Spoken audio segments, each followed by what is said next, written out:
이 시간 우리에게 주시는 하나님의 말씀은 누가복음 17장 11절에서 19절 말씀입니다. 신약성경 124면에 있습니다. 이 시간 하나님의 말씀을 다 함께 합독하시겠습니다.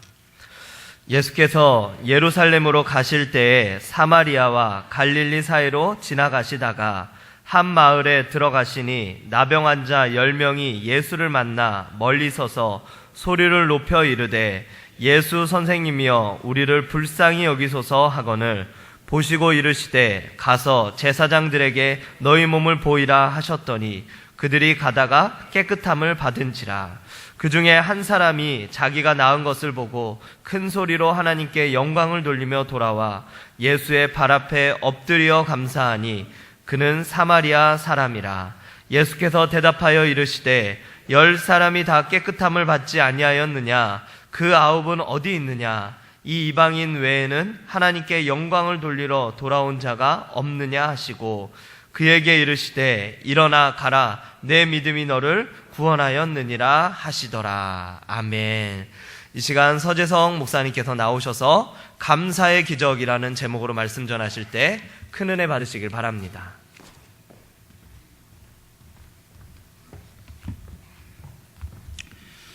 기도드리겠습니다.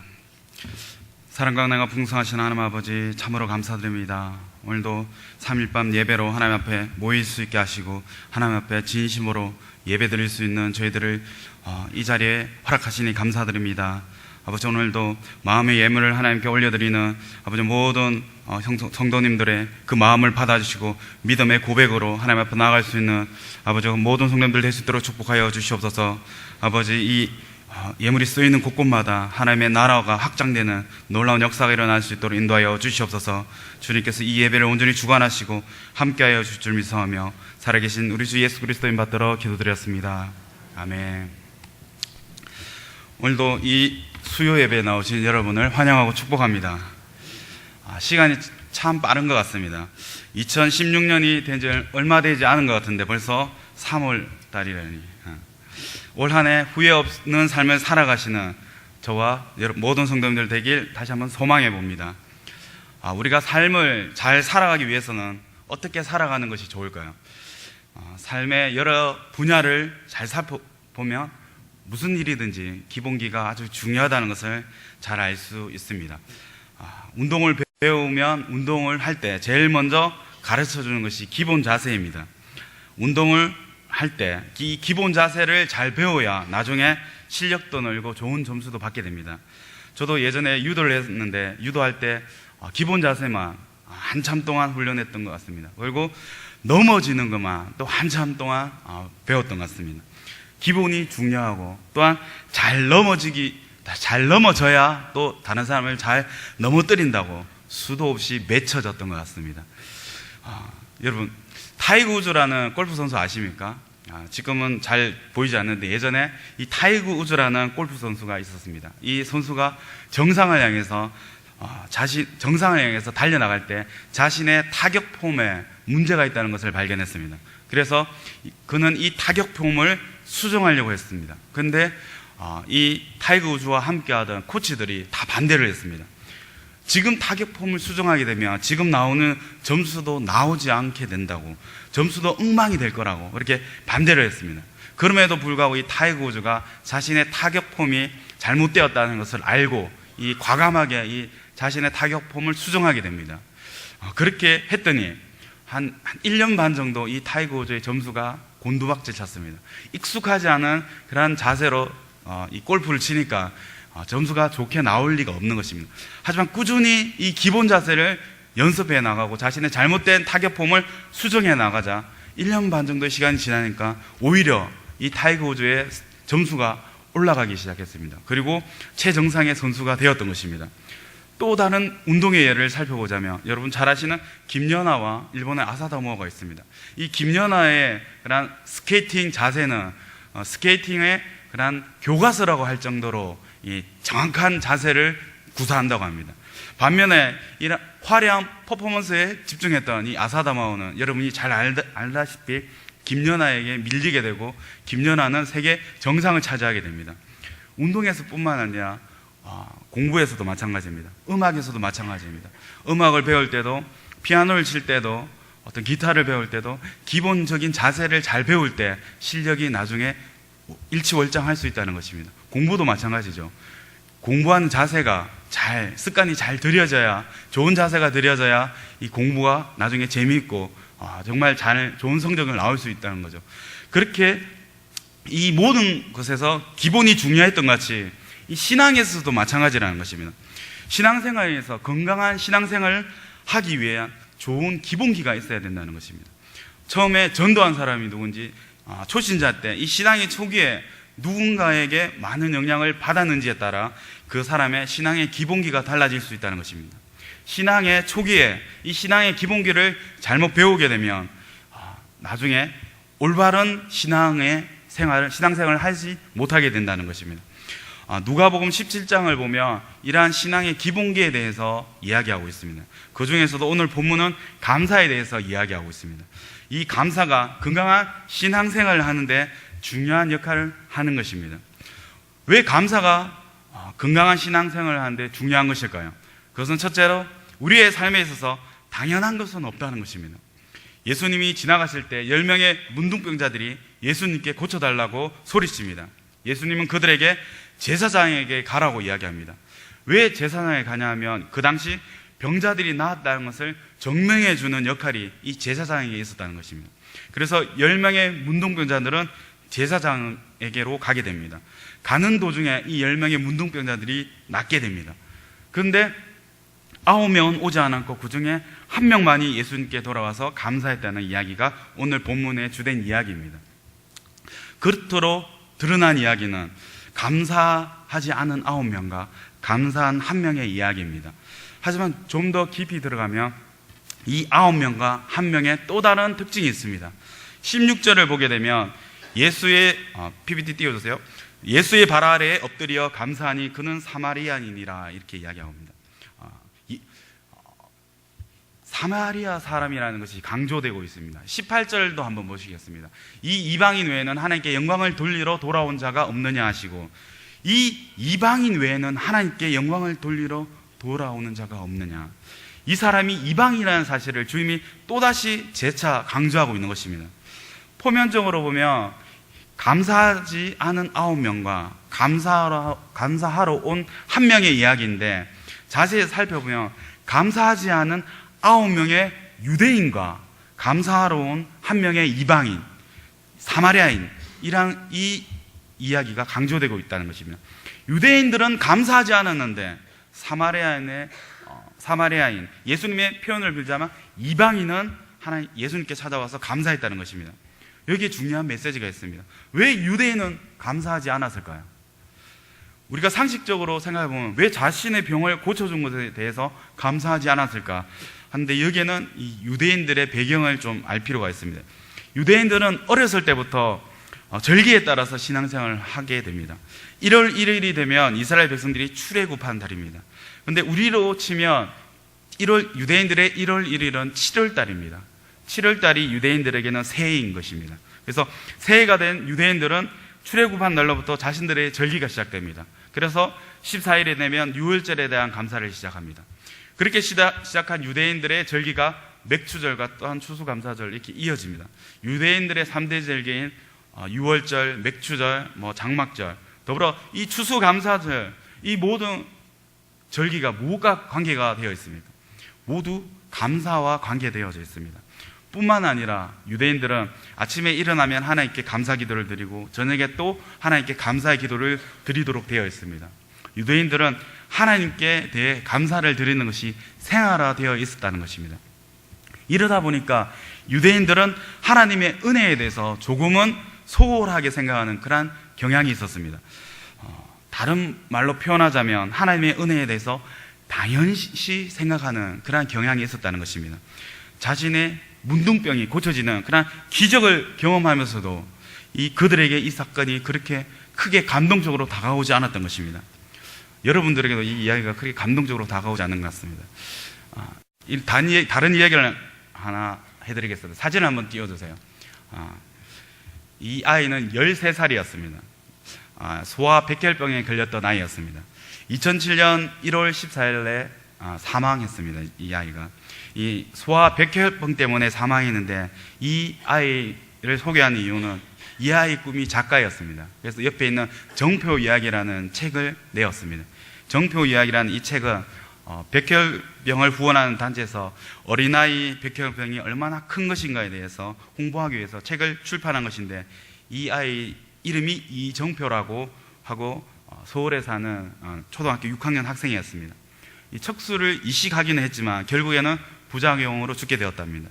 그런데 이식을 할 때 우리나라에는 맞는 사람이 없어서 결국에는 이 아이와 골수가 맞는 사람이 6명이 있었는데 우리 한국 사람들이 다 거절을 하고 결국 일본 사람이 마지막으로 이식을 해 주었다고 합니다. 그런데 부작용으로 죽었다고 합니다. 이 아이가 죽게 되었을 때 부모님이 이 아이에게 미안하다 해줄 수 있는 게 없어서, 더 이상 해줄 수 있는 게 없어서 미안하다 이렇게 이야기했다고 합니다. 그 아이가 그 이야기를 듣고 이런 얘기를 했답니다. 난 비싼 등록금을 내고 사립학교에 다니는 친구들, 학원에서 과외 받는 친구들 전혀 부럽지 않아. 왜냐고?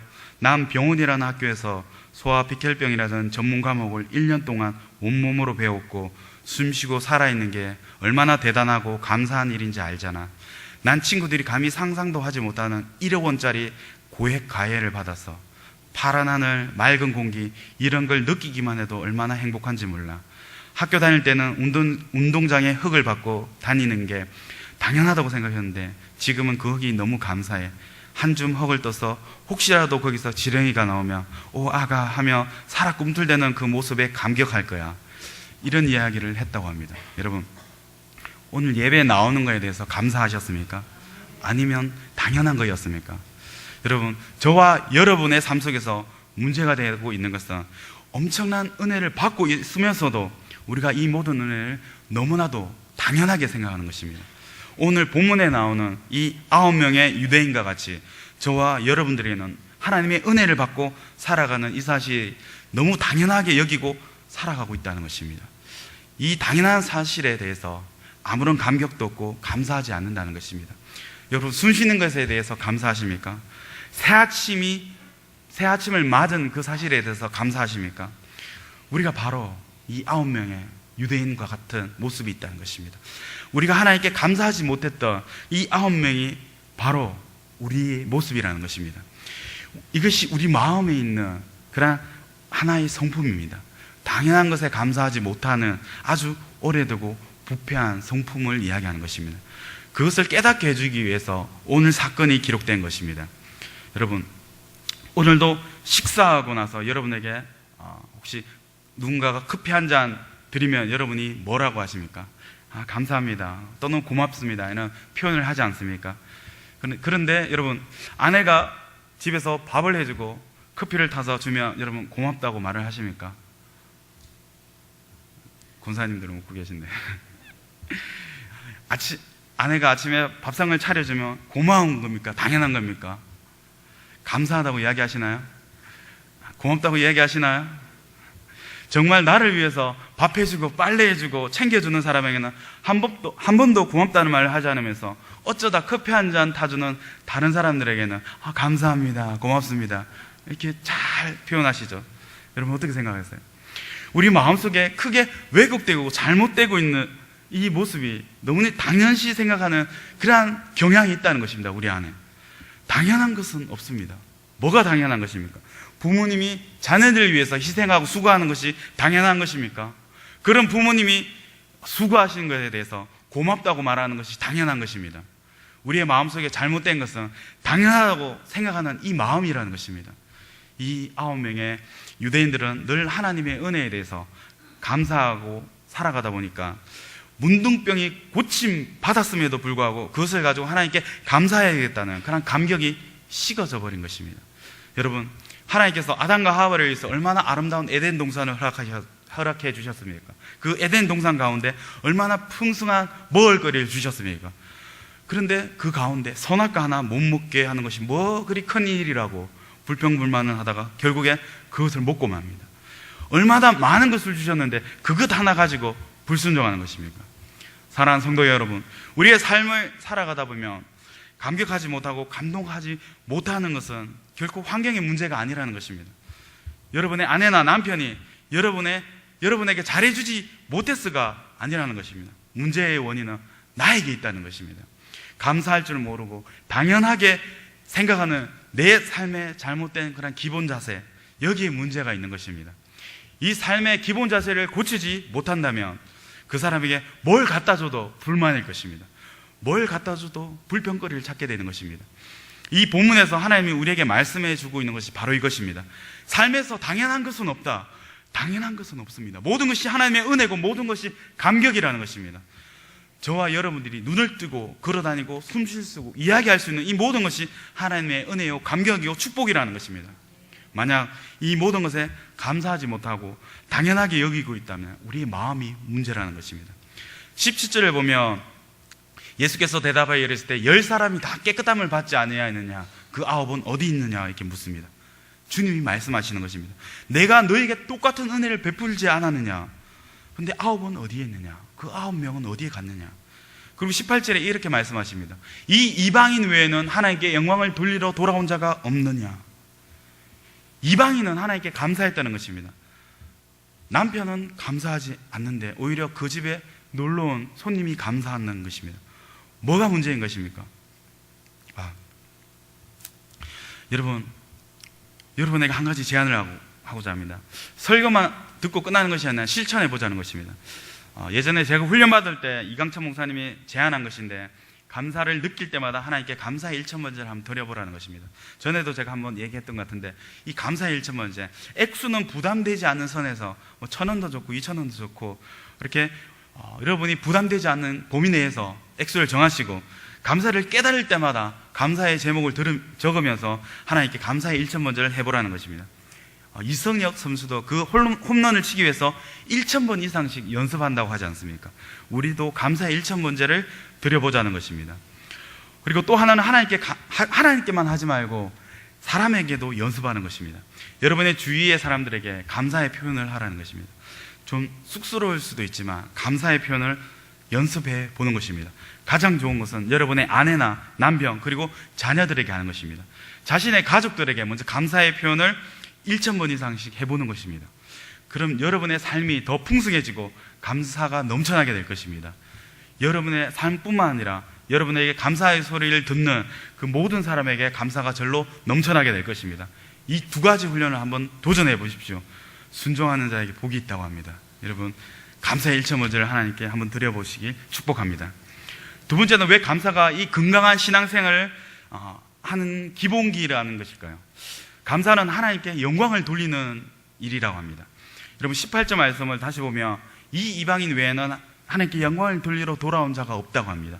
감사를 드리러 돌아온 자가 아니라 영광을 돌리러 돌아온 자라고 얘기했습니다.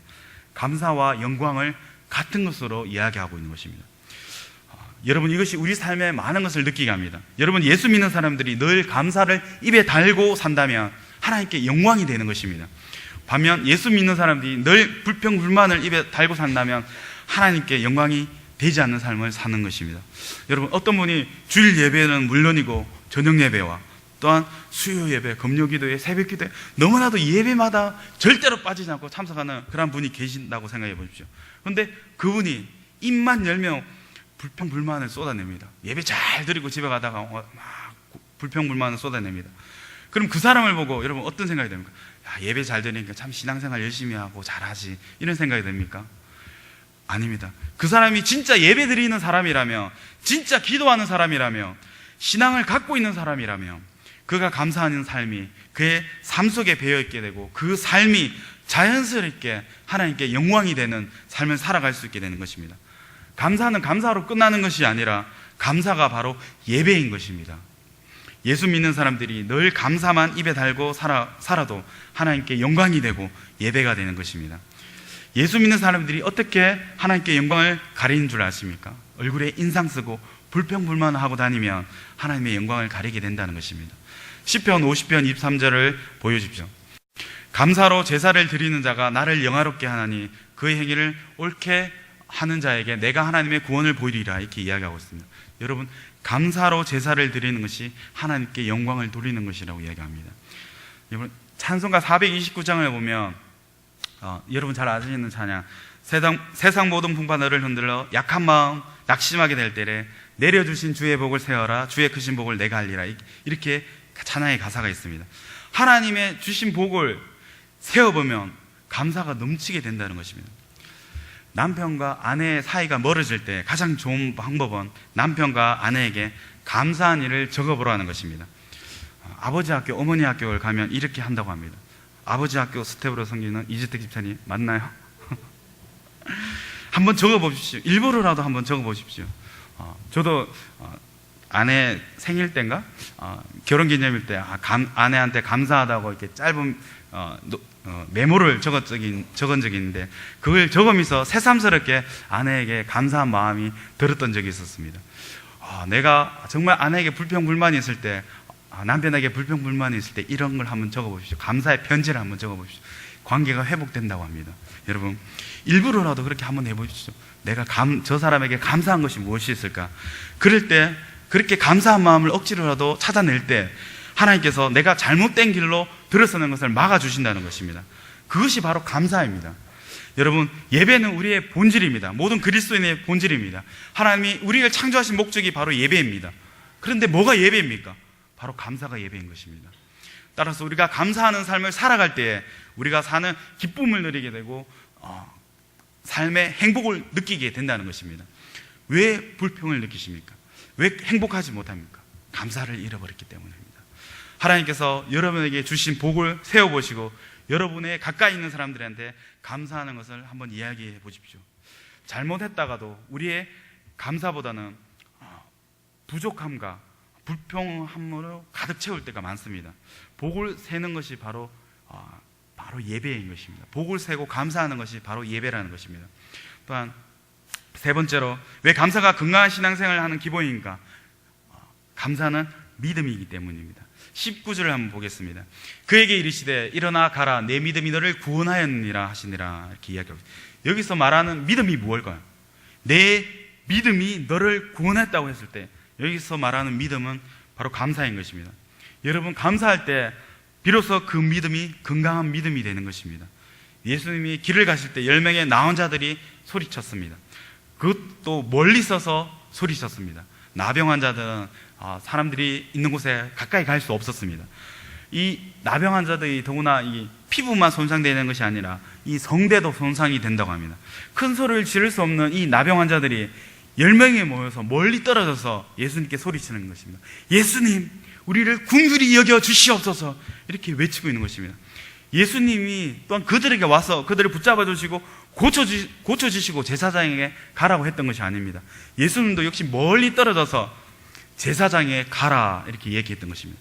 그런데 그 말에 순종해서 가다가 치료받은 것입니다. 치료받고 간 것이 아니라 가다가 치료받은 것입니다. 14절을 보시면 보시고 이르시되 가서 제사장들에게 너희 몸을 보이라 하셨더니 그들이 가다가 깨끗함을 받은지라, 이렇게 이야기하셨습니다. 출발할 때 나병이 그대로 있은 상태에서 간 것이라는 것입니다. 출발할 때 그들에게 나름 믿음이 있는 것입니다. 그런데 그들에게 예수님이 믿음이 있다고 하지 않았습니다. 돌아와서 감사한 사람에게 내 믿음이 구원을 했다고 이렇게 이야기하는 것입니다. 어떤 목사님에게 들은 이야기인데, 예전에 어떤 권사님이 있었다고 합니다. 현신의 권사님이라고 하는데 이 권사님에게 신유의 능력이 있다고 합니다. 몸에 손을 넣어서 암덩이를 드러내는 그런 신유의 능력이 있었던 분이라고 합니다. 저도 사실 잘 모르는데 권사님들은 혹 아실지 모르겠습니다. 그런 이야기를 들어보신 적이 있을지 모르겠습니다. 그 권사님에게 어떤 분이 암을 치료받은 분이 그 교회에 계셨는데, 그분이 자기가 늘 그렇게 치료받았다고, 하나님의 은혜로 자기가 암을 치료받았다고 그렇게 이야기하던 그런 권사님이 있었답니다. 근데 그분 연말이 되어서 새로운 구역을 잘 때 아무도 그분과 같은 구역을 하려고 하지 않았다고 합니다.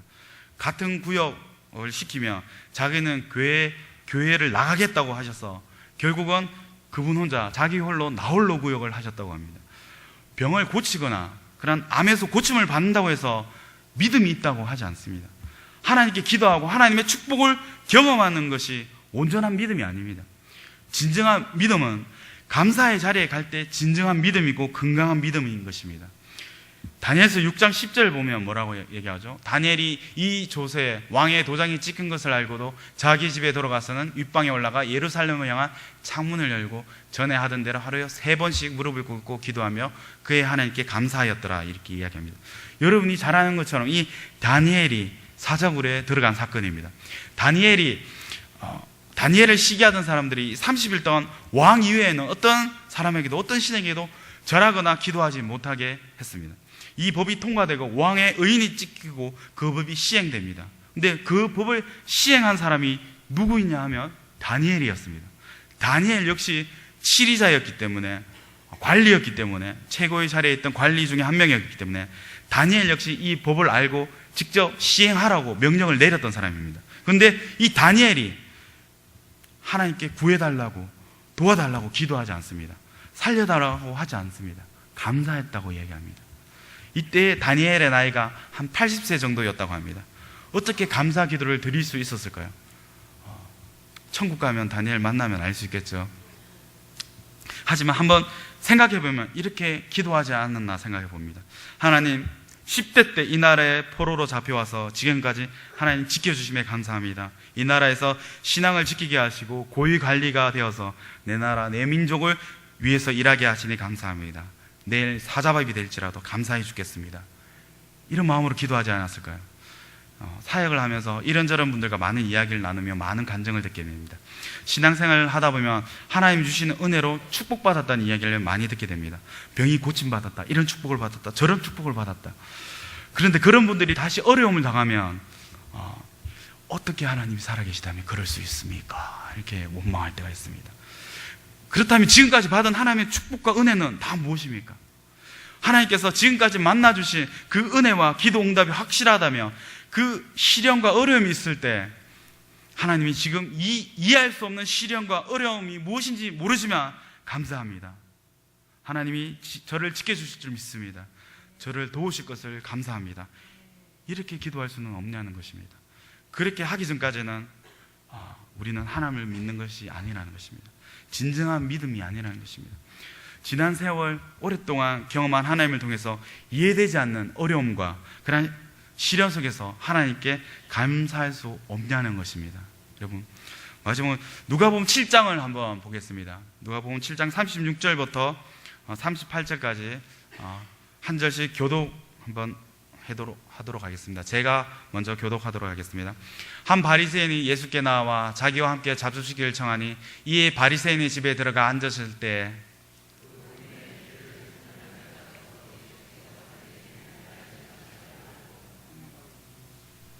너무 빨리 넘어갔습니다. 입맞추고 향유를 부으니 38절이죠. 예수의 뒤로 그 발 곁에 서서 울며 눈물로 그 발을 적시고 자기 머리털로 닦고 그 발에 입맞추고 향유를 부으니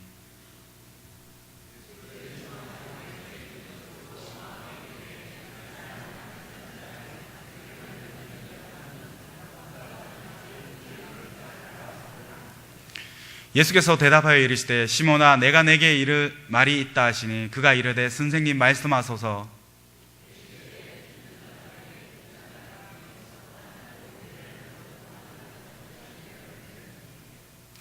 갚을 것이 없으므로 둘 다 탕감하여 주었으니 이 둘 중에 누가 그를 더 사랑하겠느냐?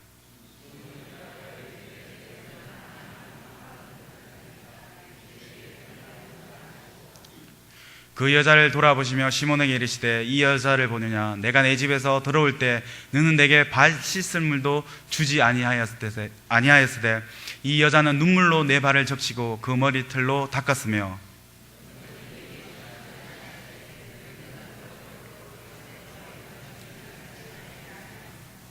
너는 내 머리에 감람류도 붓지 아니하였으되 그는 향유를 내 발에 부었느니라.